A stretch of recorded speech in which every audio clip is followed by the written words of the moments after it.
Shalom. Salam sejahtera dalam kasih Tuhan kita Yesus Kristus. Puji nama Tuhan, pada hari ini, malam hari ini kita boleh kembali berjumpa. Saya yakin dan percaya bahwa Tuhanlah yang mempertemukan kita kembali pada malam hari ini. Dan kalau kita dalam keadaan baik, sehat, terpelihara, semua karena kebaikan Tuhan di dalam kehidupan kita pribadi lepas pribadi. Kita rindu untuk kita boleh dibekali dengan firman Tuhan, supaya kita tetap terus kuat untuk tetap hidup di dalam jalannya Tuhan, di dalam kehendak Tuhan. Maka kita butuh akan firman Tuhan.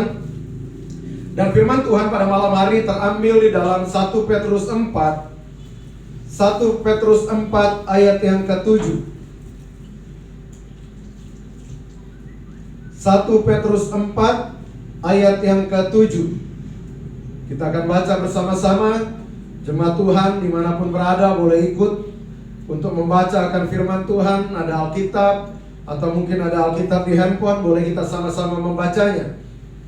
1 Petrus 4 ayat yang ke-7 dengan perikop hidup orang Kristen. 1, 2, 3. Kesudahan segala sesuatu sudah dekat, karena itu kuasailah dirimu dan jadilah tenang, supaya kamu dapat berdoa. Jadi jelas Alkitab berkata kesudahan segala sesuatu sudah dekat. Dan hari-hari ini kita bisa melihat bahwa segala sesuatu yang dinubuatkan di dalam Alkitab menjelang kedatangan Tuhan sementara tergenapi. Maka kita harus menyadari bahwa waktu Tuhan sudah sangat dekat. Waktu Tuhan sudah sangat singkat adanya. Maka ketika kita menyadari bahwa waktu Tuhan sudah sangat singkat, hendaklah kita menjadi pribadi lepas pribadi yang mempersiapkan diri dengan baik. Maka di sini kita berkata kesudahan segala sesuatu sudah dekat, karena itu kuasailah dirimu dan jadilah tenang supaya kamu dapat berdoa.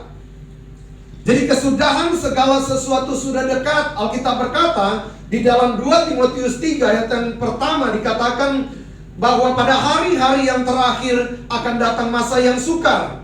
Maka sebelum kesudahan segala sesuatu itu tiba, maka akan ada masa-masa yang sukar, akan ada masa-masa yang sulit. Dan kita bisa melihat bahwa hari ini kesulitan terjadi di mana-mana, kegoncangan terjadi di mana-mana.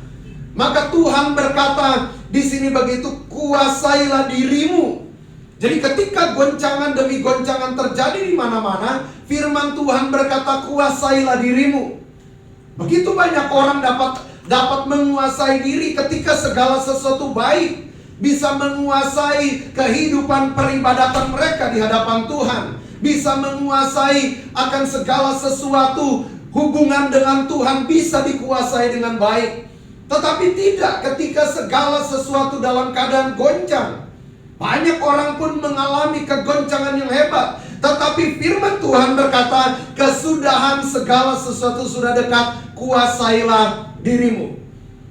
Maka salah satu daripada buah roh adalah penguasaan diri.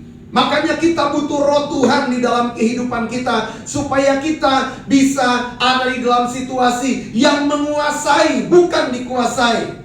Kejadian 1 ayat yang ke-26, Tuhan menciptakan manusia untuk serupa segambar dengan Tuhan. Alkitab berkata supaya manusia dapat berkuasa. Maka yang Tuhan rindukan di dalam kehidupan kita, supaya kita berkuasa, bukan kita yang dikuasai. Kita berkuasa bukan karena kekuatan kehebatan kita. Kita punya kuasa karena roh Tuhan yang tidak terbatas, yang dijanjikan oleh Tuhan Yesus, itu ada di dalam kehidupan kita. Maka kita akan menghasilkan buah-buah roh. Kita dapat menguasai segala sesuatu karena kita punya kuasa roh Tuhan di dalam kehidupan kita. Kita nggak mungkin dapat menguasai diri tanpa Roh Kudus dalam hidup kita.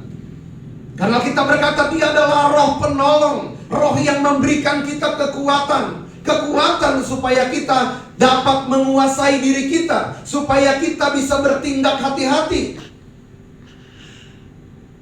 Bahkan Alkitab berkata di dalam Amsal 25 ayat yang ke-28, Amsal 25 ayat yang ke-28. Orang yang tak dapat mengendalikan diri adalah seperti kota yang roboh temboknya. Jadi orang yang tidak dapat mengendalikan diri, tidak ada penguasaan diri, seperti kota yang roboh temboknya. Kota yang roboh temboknya adalah kota yang gampang untuk dimasuki musuh. Kota yang roboh temboknya adalah kota yang gampang untuk dirusak oleh siapapun. Kalau kehidupan kita seperti sebuah kota, kalau kita tidak dapat menguasai diri kita, kita melakukan segala sesuatu tanpa mengikuti aturan-aturan firman Tuhan, maka itu seperti kota yang kapan saja musuh masuk dan menghancurkan segala sesuatu dalam hidup kita. Dan kalau hari ini kita menemukan kita adalah kota yang sudah tidak ada tembok lagi, izinkan Roh Tuhan untuk membangun kita kembali. Izinkan Roh Kudus ada di dalam kehidupan kita. Maka Dia yang akan berjalan mendampingi perjalanan kehidupan kita, supaya dengan ketenangan kita bisa datang kepada Tuhan. Kesudahan segala sesuatu sudah dekat. Kalau kita tidak dapat menguasai diri, pada akhirnya kita akan mudah marah, kita akan mudah tersinggung, kita akan mudah berlari kepada dosa daripada tinggal tetap di dalam Tuhan. Bagaimana kita dapat berdoa kepada Tuhan kalau kita tidak dapat menguasai diri kita dari segala keinginan-keinginan yang memikat akan kehidupan kita, supaya kita menyimpang daripada jalan Tuhan. Tetapi yang Tuhan rindukan, kuasai kita yang berkuasa. Kita berkata, sampai Roh Kudus turun ke atasmu, kamu akan menerima kuasa, dan kamu akan menjadi saksi dari Yerusalem, Yudea, Samaria, bahkan sampai ke ujung dunia. Maka kuasa itu telah kita terima. Bukan hanya kita punya kuasa yang Tuhan pakai kita untuk melakukan banyak mujizat, untuk menjadi saksi dengan melakukan banyak mujizat, tetapi kita akan diberikan kuasa, supaya kuasa itu menguasai kehidupan kita, supaya kita dapat bertindak hati-hati dalam perjalanan hidup kita, supaya kita boleh menjadi berkat. Kita aja kalau ketemu orang yang cepat marah, yang gampang tersinggung, setelah ngamuk, baru setelah itu maaf, semudah itu. Maka itu seperti kota, Alkitab berkata, yang tidak ada tembok sama sekali. Kalau kita rindu ada ketenangan, ada keamanan dalam kehidupan kita, izinkan Roh Tuhan menguasai kehidupan kita, dan biarlah kita boleh tetap tinggal tenang. Jadi Alkitab berkata, kesudahan segala sesuatu sudah dekat. Karena itu kuasailah dirimu dan jadilah tenang. Kuasailah dirimu dan jadilah tenang. Daud berkata, hanya dekat Allah saja aku tenang. Di luar daripada Tuhan kita tidak akan menemukan ketenangan. Bahkan Daud berkata, kalau saja Tuhan berikan dia 2 sayap burung merpati, dia bilang dia akan terbang untuk mencari ketenangan. Tetapi ketenangan tidak akan kita dapati di dalam dunia ini. Ketenangan hanya kita akan dapati ketika kita tinggal menetap di dalam Kristus. Yesaya 32 ayat yang ke-17, di mana ada kebenaran, di situ akan tumbuh damai sejahtera, dan akibat kebenaran ialah ketenangan dan ketentraman untuk selama-lamanya. Tuhan berkata, aku adalah jalan kebenaran. Maka kebenaran itu ada di dalam kehidupan kita, maka akan ada ketenangan di dalam kehidupan kita, pribadi lepas pribadi. Tanpa Tuhan kita tidak dapat berbuat apa-apa. Kita tidak akan pernah berbahagia kalau kita hidup dalam kegelisahan.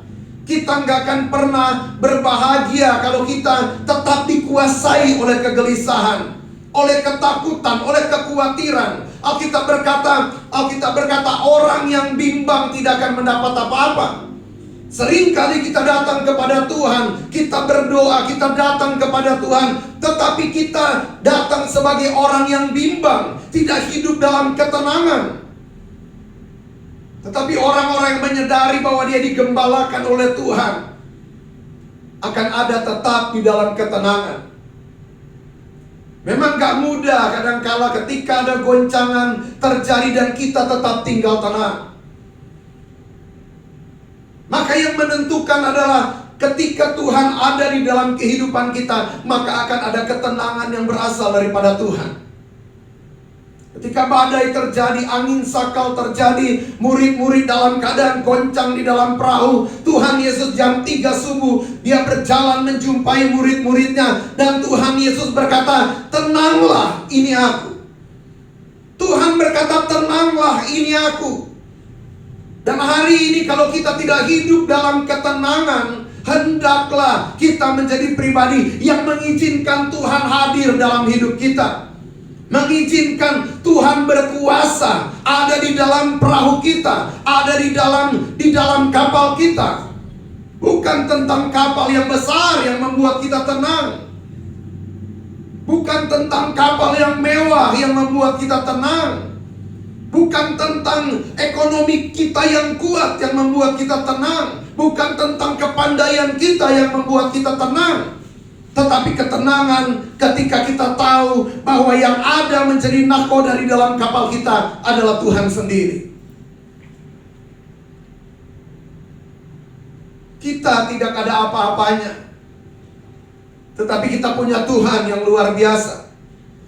Kekuatan kita terbatas, tapi kita punya Tuhan yang begitu luar biasa. Kalau orang dunia berpikir betapa sulit untuk ada di dalam ketenangan ketika segala sesuatu bergoncang, tetapi tidak dengan setiap milik kepunyaan Tuhan. Karena kita punya Tuhan. Tuhan adalah gembalaku. Daud berkata, takkan kekurangan aku. Dia akan membaringkan kita di rumput yang hijau.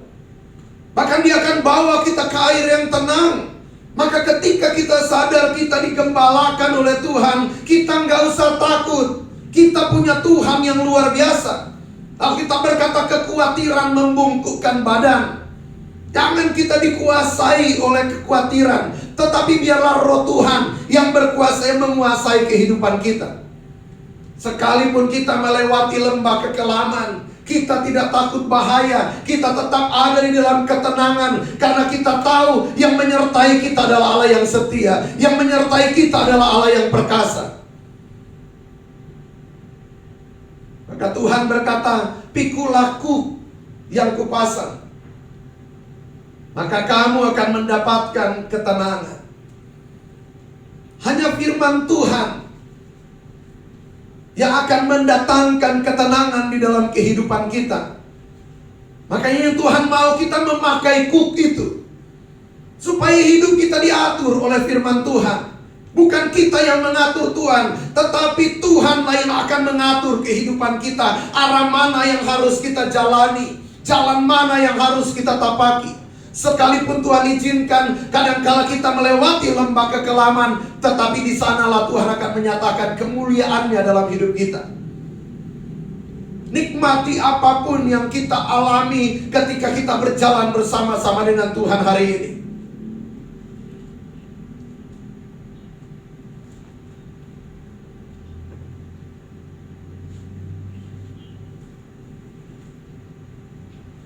Coba kita buka di dalam Yesaya 30. Yesaya 30 ayat yang ke-15. Sebab beginilah firman Tuhan Allah yang Maha Kudus, Allah Israel, dengan bertobat dan tinggal diam, kamu akan diselamatkan. Dalam tinggal tenang dan percaya terletak kekuatanmu, tetapi kamu enggan. Bayangkan Tuhan berfirman kepada milik kepunyaannya, supaya milik kepunyaannya itu bertobat, tinggal diam, maka kamu akan diselamatkan. Dan tinggal tenang dan percaya terletak kekuatanmu. Kita tidak punya kekuatan karena kita tidak pernah hidup dalam pertobatan. Kita tidak pernah ada di dalam ketenangan, karena kita tidak pernah berjalan dalam kehendak Tuhan. Tetapi yang Tuhan rindukan supaya kita memberikan segenap kehidupan kita kepada Tuhan. Kita bisa perhatikan firman Tuhan kalau di ayat yang ke-14, seperti kehancuran tempayan tukang periuk yang diremukan dengan tidak kenal sayang, sehingga di antara remukannya tiada terdapat satu keping pun yang dapat dipakai untuk mengambil api dari dalam tungku atau mencedok air dari dalam bak. Bagaimana digambarkan Israel seperti tembikar yang hancur, bahkan gak ada guna sama sekali. Kalau masih dia terbelah menjadi dua, masih bisa untuk mengambil air, masih berguna untuk mengambil bara. Tetapi ini hancur berkeping-keping. Tidak ada kekuatan lagi sama sekali. Tetapi Tuhan berfirman lewat Yeremia kepada umat Tuhan supaya mereka bertobat dan tinggal diam. Diam di mana? Diam di dalam hadirat Tuhan. Diam di dalam kebenaran firman Tuhan. Mereka dalam keadaan lemah, semua dalam keadaan hancur. Tetapi Tuhan berkata kepada mereka, dalam tinggal tenang dan percaya terletak kekuatan. Kalau kita hari ini tidak lagi ada kekuatan di dalam hidup kita, yang Tuhan rindukan kita tinggal tenang.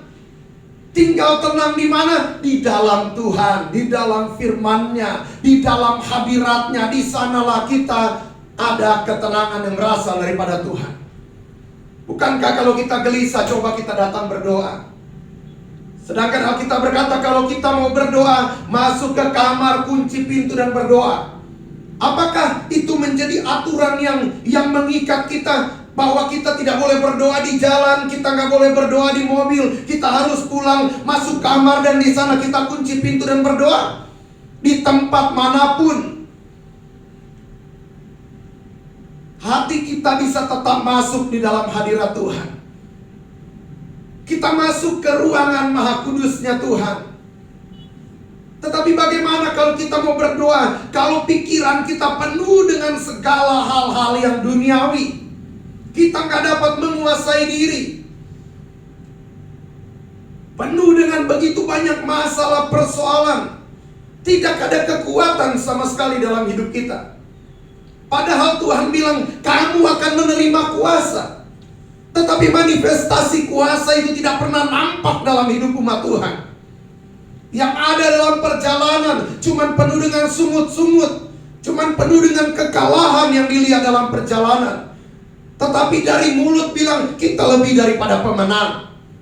Tetapi terus menjadi pecundang dalam perjalanan hidupnya, karena tidak pernah masuk sampai di ruangan maha kudusnya Tuhan. Di dalam kamar adalah tempat yang paling intim. Suami istri, tempat yang paling intim adalah di dalam kamar.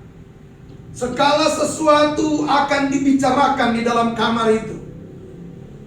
Dan di dalam kamar biasanya adalah tempat yang paling senyap. Tapi coba kalau ada di jalan, wah, ada suara klakson, mobil dan sebagainya, membuat kadang seseorang itu bingung untuk membedakan mana suara Tuhan, mana suara dagingnya, dan mana suara daripada dunia ini, daripada iblis. Tetapi ketika kita terlatih untuk terus masuk di ruang maha kudus, di sana kita mau melepaskan semua beban kita. Kita mau datang masuk dan hanya tentang kita dengan Tuhan. Hanya orang tidak dapat membedakan suara Tuhan. Karena apa? Karena mereka tidak pernah intim dengan Tuhan. Orang yang intim pasti tahu ini suara Tuhan, suara setan, atau suara daripada dagingnya. Kalau orang tanya bagaimana mau membedakan suara Tuhan, bangun keintiman dengan Tuhan. Dan Tuhan juga tidak pernah bersuara di luar daripada firman-Nya. Saya sering dengar orang, oh Tuhan bilang begini-begini. Tetapi ketika diuji dengan firman Tuhan, ternyata tidak sesuai dengan firman Tuhan. Sebagian sesuai firman, sebagian bercampur. Maka betapa penting kita untuk membangun keintiman dengan Tuhan. Kita harus cinta akan firman Tuhan, supaya firman itu yang akan menjadi rambu-rambu jalan. Ketika kita berkata ini suara Tuhan, kita bisa pastikan bahwa tidak menyimpang daripada firman Tuhan. Maka Tuhan katakan masuk ke kamar, kunci pintu, dan di sanalah kita akan berdoa. Masuk ke ruangan maha kudus. Di sana kita akan terkoneksi dengan Tuhan. Maka Tuhan akan melihat segala sesuatu yang tersembunyi. Dan Dia akan membangun kembali segala sesuatu yang rusak. Jadi apa yang kita lakukan di tempat-tempat tersembunyi, Tuhan akan mengerjakannya di tempat-tempat yang kelihatan. Supaya kehidupan kita bisa menjadi berkat buat banyak orang.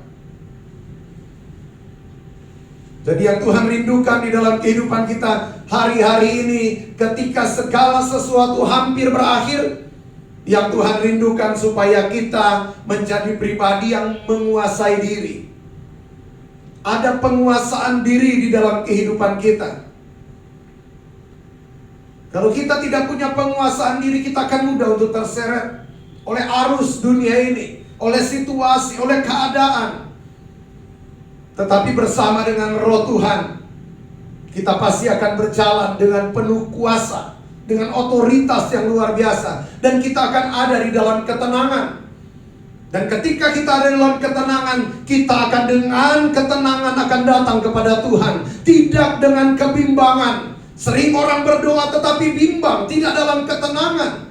Orang yang bimbang tidak mendapat apa-apa. Mereka seperti kapal yang diombang-ambingkan oleh ombak-ombak daripada dunia ini, oleh angin-angin dari dunia ini. Tetapi kita mau lebih percaya Tuhan daripada apa kata orang. Hari ini begitu banyak orang hidup dalam kebimbangan karena mereka lebih percaya apa kata dunia daripada apa kata firman Tuhan. Tetapi orang yang bergaul karib dengan Tuhan akan lebih percaya firman Tuhan daripada apa kata dunia. Karena dunia akan berusaha mempengaruhi akan hati kita supaya kita ada di dalam kehidupan yang tidak di dalam ketenangan. Supaya kita diseret ke dalam kebimbangan. Dan iblis tahu orang bimbang tidak mendapat apa-apa.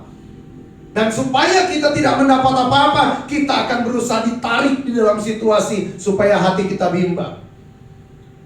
Antara kita percaya dan tidak percaya dengan Tuhan. Padahal kita berkata, tenang dan percaya, disitulah terletak kekuatanmu. Hari-hari yang terakhir ini, waktunya kita untuk semakin melekat kepada Tuhan. Kita sadar bahwa kita bukan siapa-siapa. Kekuatan kita ternyata tidak seberapa. Waktunya kita untuk kembali kepada Tuhan. Kalau kita telah melangkah terlalu jauh, kembali kepada Tuhan. Kalau kita menemukan kita dalam situasi yang begitu sangat lemah, kembali kepada Tuhan. Bertobat, tinggal diam, tenang, percaya, maka disitulah letak kekuatan kita. Karena Roh Tuhan ada di dalam kehidupan kita, pribadi lepas pribadi. Tidak usah takut dengan masa depan kita. Dia adalah Alfa dan Omega, Dia awal dan akhir. Sebelum kita ada, Dia sudah ada. Hari ini Dia ada bersama dengan kita. Dan di masa depan Dia ada di sana. Maka yang bertanggung jawab atas kehidupan kita adalah Tuhan sendiri. Segala sesuatu boleh bergoncang, tetapi kita harus tetap tinggal diam, menetap di dalam kerajaan-Nya. Kerajaan yang tidak tergoncangkan meski digoncang-goncangkan oleh apapun. Kalau dunia ini bergoncang, supaya segala sesuatu yang berharga, kita berkata di kitab Hagai, itu akan dibawa ke rumah Tuhan. Supaya emas, perak yang berharga itu dibawa ke rumah Tuhan. Kalau ada goncangan yang terjadi di mana-mana, supaya segala sesuatu yang berharga itu kita boleh bawa ke rumah Tuhan. Dengan ketenangan kita akan naik ke atas gunung kudusnya Tuhan, membawa persembahan-persembahan yang terbaik kepada Tuhan, yaitu segenap kehidupan kita mau bawa untuk kemuliaan akan nama Tuhan. Goncangan jangan membuat kita merosot, tapi goncangan membuat kita harus semakin naik. Karena yang tergoncang biasanya di daerah bawah. Maka Tuhan selalu bilang, pikirkan perkara-perkara yang di atas, bukan perkara yang di bawah. Maka Tuhan mau kita tetap naik pada hari-hari ini, bukan turun. Kita menjadi kepala, bukan menjadi ekor. Menjadi kepala Maksudnya Kristus adalah kepala. Kita bertumbuh menjadi serupa segambar dengan kepala. Kita akan tetap naik, tidak akan turun. Kita tetap naik, bukan sekarang orang biasa mendarat jadi presiden, kecuali Tuhan mengizinkannya.